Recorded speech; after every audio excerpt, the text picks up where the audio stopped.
qulqulloodha askan filatamte waaqa uumaa keenya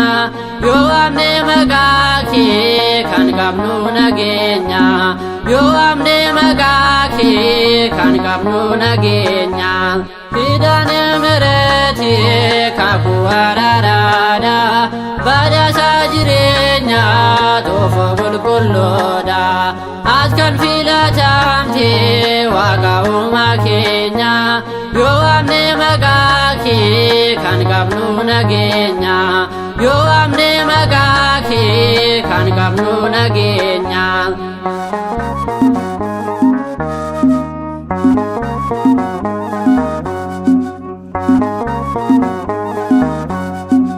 jiraachuun dandeenye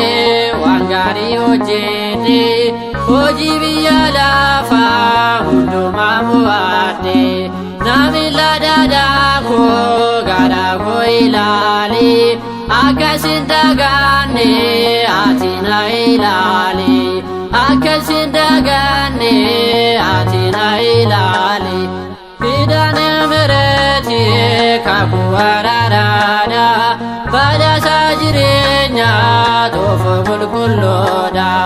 askan filatamte waaqa uumaa keenya yoo amne maqaa kee kan qabnu nageenya yoo amne maqaa kee kan qabnu nageenya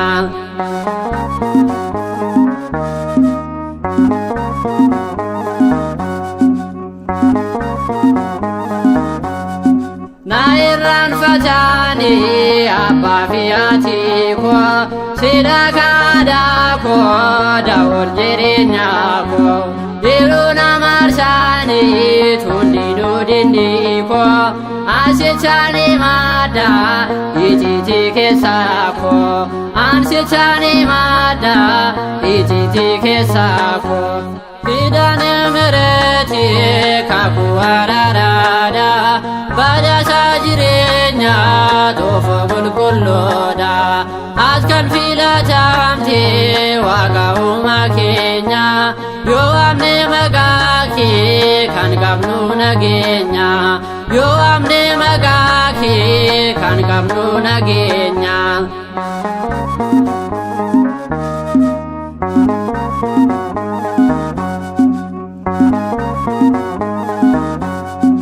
ando baden fetu hada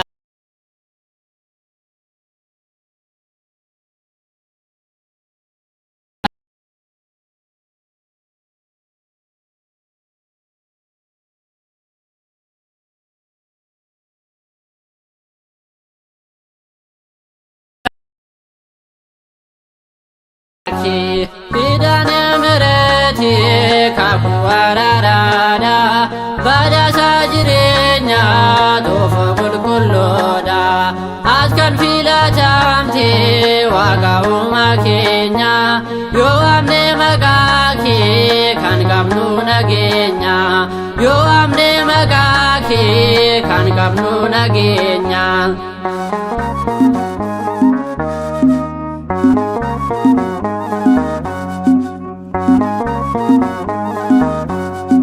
fidane mirati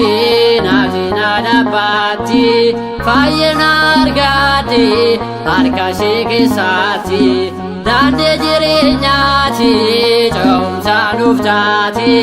beddenne jireenya karaa keen argame beddenne jireenya karaa keen argame fidane mirati kakuu araaraadha badhaasa jireenya toofa qulqulloodha askan filatamte waaqa uumaa keenya yoo amne maqaa kee kan qabnu nageenya yoo amne maqaa kee kan qabnu nageenya fidane mirati kakuu araaraadha badhaasa jireenya toofa qulqulloodha askan filatamte waaqa uumaa keenya yoo amne maqaa kee kan qabnu nageenya yoo amne maqaa kee kan qabnu nageenya